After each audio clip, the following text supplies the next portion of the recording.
दोस्तों, पीएम मोदी के साथ फोन पर बातचीत करते हुए रूसी राष्ट्रपति ने ये बात पहले ही कंफर्म कर दी थी कि वह भारत द्वारा आयोजित की जाने वाली G20 समिट में नहीं आएंगे, जिसे सुनकर भारत को काफी बड़ा झटका लगा। पर इतना काफी नहीं था कि अब रूस के विदेश मंत्री ने आधिकारिक तौर पर एक ऐसा बयान दिया जो भारत के लिए काफी बड़ी परेशानी बन सकती है।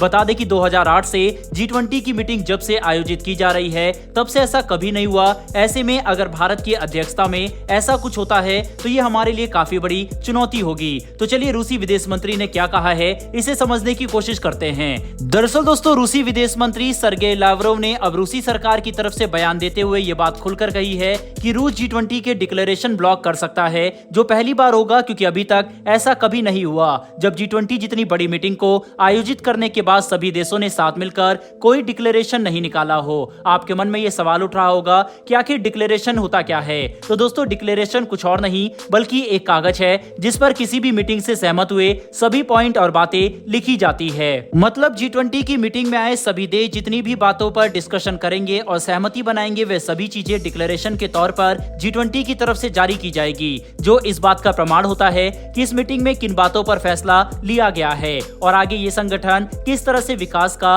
रोड मैप तैयार कर रहा है। बता दें कि रूस हमारे डिक्लेरेशन को ब्लॉक इसलिए करना चाहता है ताकि इसमें यूक्रेन युद्ध से संबंधित कोई भी बात G20 दुनिया के सामने सहमत होकर ना कर सके। हालांकि ये बात काफी अजीब है कि जब भारत ने खुलकर कह दिया था कि हम यूक्रेन के राष्ट्रपति को G20 की मीटिंग में किसी भी तरह से आमंत्रित नहीं करेंगे, तो इस बात का कोई तुक नहीं बनता कि रूसी राष्ट्रपति हमारी इस मीटिंग में शामिल ना हो। पर अब रूस ने डिक्लेरेशन को ब्लॉक करने की धमकी देकर भारत के सामने काफी बड़ी चुनौती खड़ी कर दी है। रूस के साथ साथ चीनी राष्ट्रपति के भी G20 मीटिंग में शामिल होने की संभावना काफी कम है, लेकिन ऐसा नहीं है कि ये दोनों देश हमारी मीटिंग को बॉयकॉट कर रहे हो, बल्कि रूस की तरफ से उनके विदेश मंत्री तो चीन की तरफ से उनके प्रधानमंत्री भेजे जाएंगे ताकि इस मीटिंग में वे अपने देश का प्रतिनिधित्व कर सके।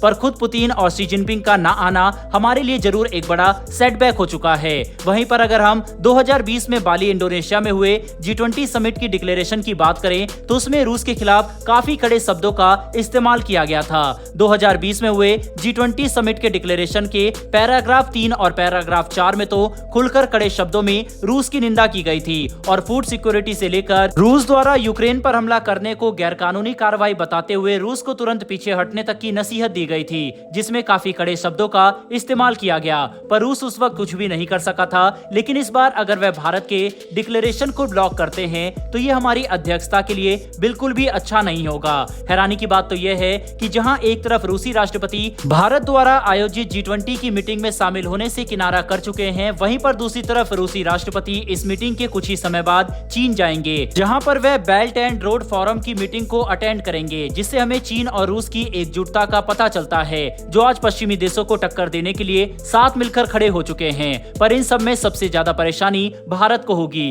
कि आखिर कैसे हम G20 को सफल बना सके। इसीलिए अगर G20 को लेकर चल रही सुरक्षा तैयारियों की बात करें तो आपको जानकर हैरानी होगी कि अभी तक भारत ने जितने भी देशों के राष्ट्रीय अध्यक्षों को अटेंड किया है, इस बार का डेलीगेशन सबसे ज्यादा हाई प्रोफाइल है। इसीलिए इनकी सुरक्षा में कोई भी चूक ना हो, ये ध्यान रखने के लिए भारत 1,30,000 सुरक्षा कर्मी तैनात करने वाला है, जो न सिर्फ दिल्ली को एक अभेद किले के तौर पर बना देंगे बल्कि इससे भारत की लगातार बढ़ती सैन्य क्षमता का भी प्रदर्शन किया जा सकेगा।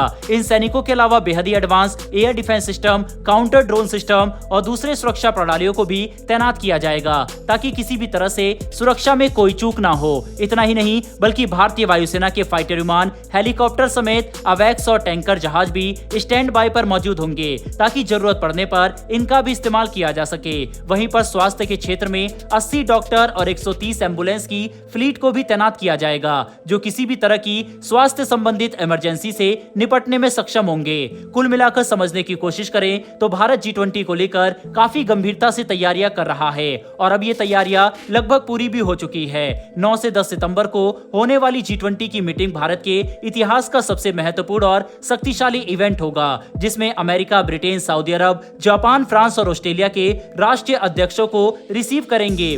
इसीलिए ये देखना काफी इंटरेस्टिंग होगा कि क्या भारत रूस और चीन की तरफ से मिल रही चुनौती के बावजूद इस मीटिंग का डिक्लेरेशन जारी कर पाता है या फिर नहीं। बहरहाल दोस्तों, इस वीडियो में इतना ही। इस विषय के ऊपर आपकी क्या राय है कमेंट बॉक्स में लिखकर जरूर बताइएगा। साथ ही अगर आपने इस वीडियो को यहाँ तक देखा है तो वीडियो को लाइक करके हमारी आने वाली डेली डेली ऐसी वीडियो के लिए चैनल को सब्सक्राइब कर बेल नोटिफिकेशन जरूर दबा लें। फिर मिलेंगे ऐसी एक नई वीडियो के साथ। धन्यवाद। जय हिंद।